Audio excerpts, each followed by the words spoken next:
আসসালামু আলাইকুম সম্মানিত দেশবাসী ভাই বোনেরা, আলহামদুলিল্লাহ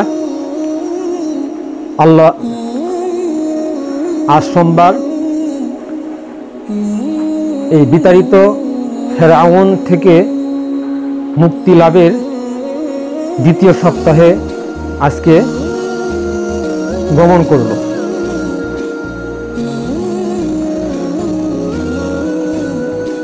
এই ফেরাউন বাহিনী যদিও বিতাড়িত হয়েছে, কিন্তু তারা গাপ্তি মেরে বসে আছে সুযোগ সন্ধানের জন্য, যা আমরা দেখতে পাচ্ছি। জীবনের বিনিময়ে অর্জিত এই স্বাধীনতাকে তারা ধূলিসাৎ করার জন্য তারা গোপনে গোপনে পরামর্শ করে যাচ্ছে। গত কয়েকদিন আগে আমি অটো দিয়ে বাড়িতে আসছিলাম, পিছনে দুইজন লোক একে অপরকে বলতেছেন, 2টা মার জাবার দাও, দেখো কি হয়। তখন বুঝতে আর বাকি হলো না 2টা মার জাবার দেওয়া মানে সে কিসের লোক, কার লোক। সে নিশ্চিতভাবে জানতে পারলাম সেই ফেরাউন বাহিনীর একজন সদস্য।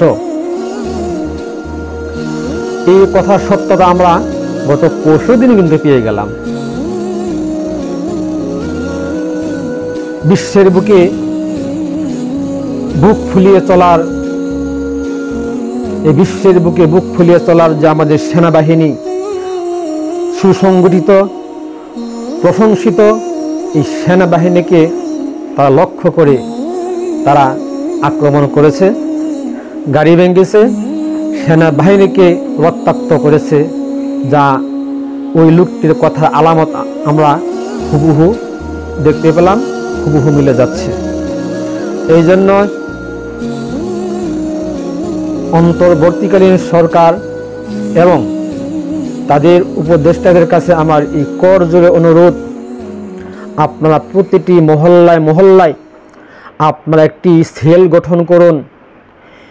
এই তরুণ ছাত্র সমাজকে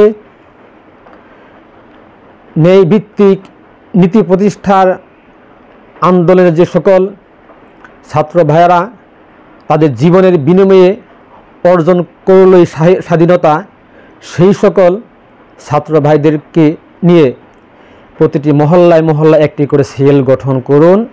তাদের কাজ হবে শুধুমাত্র যেখানেই এই ফেরাউন বাহিনীর এখনো পর্যন্ত কোনো লোক আত্মসমর্পণ করেনি, গাপটি মেরে বসে আছে, কথা বললেই বোঝা যাবে তাদের চরিত্র, তাদের বৈশিষ্ট্য, তারা কি চায়।